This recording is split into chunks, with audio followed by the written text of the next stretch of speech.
Are you worried that Merrick Garland's going to run out the clock? Well, that's what they've been trying to do during this whole investigation. This is why the investigation has lasted as long as it has. They've obstructed at every turn.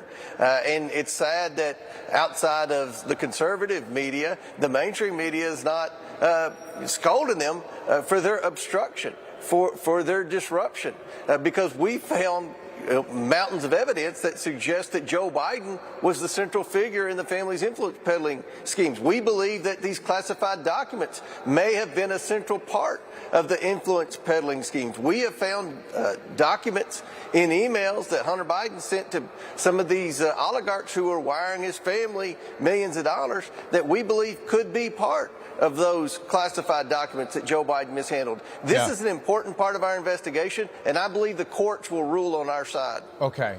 And Congressman, at this point, you're aware of the way the rest of the media is covering this. And Democrats, your colleagues, they say flat out, you don't have the goods. Take a listen.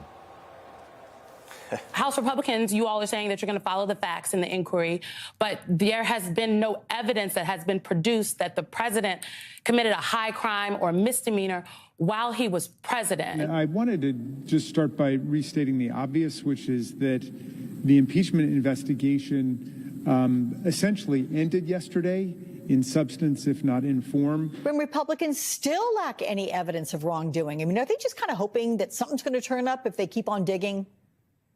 They don't care. I think that our colleagues would do best at this point to fold up the circus tent and allow us to focus on something that would actually be of benefit to American people. Okay, so your investigation is bad news for the president. That is clear. But has your investigation pivoted from impeaching Joe Biden more to, over the next 7.5 months, continuing to remind the American people about what Joe Biden has been up to when he was vice president and before that, and even now as president? Has it shifted? It has not. It's always been the same. The purpose of the investigation was to get the truth to the American people and hold people accountable for wrongdoing. Right. We're in that phase now where we're just about gathered all the information. We're trying to hold this administration accountable. They can say there's no evidence, but what did the family do to receive nearly $30 million from our adversaries around the world? Why did Joe Biden lie when he said he never met with any of these people who sent his family money? We've proven he met with all of them.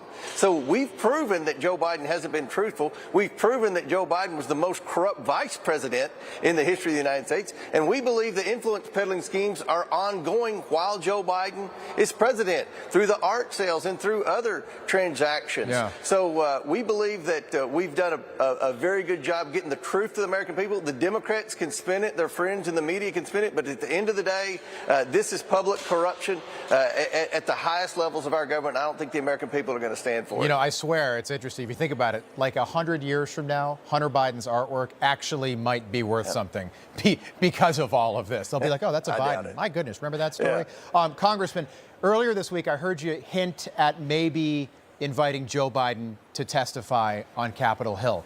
Why don't you subpoena Joe Biden and give him the opportunity to either appear or defy the subpoena like his son did?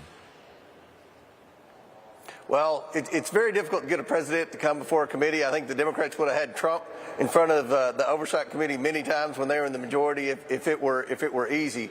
We're focused on trying to get more bank records because that's what the basis of this investigation's always been about. The money that the Bidens have taken in, the tens of millions of dollars that the family has laundered through various shell companies. That's what this investigation is about. And I think that's where we're focusing with respect to Joe Biden. But we're giving him an opportunity to come in before the committee. If he wants a public hearing, he can have it. We've even submitted questions to Joe Biden to make it easier for him. Right. Because 3 people have testified in our investigation, 3 former Biden associates, that Joe Biden was the central figure in the Biden influence peddling scheme. That's a serious problem that Joe Biden has that he's trying to avoid. Congressman, we're super tight, about 15 seconds. What do you make of the chaos that Marjorie Taylor Greene is causing Republicans in the House right now?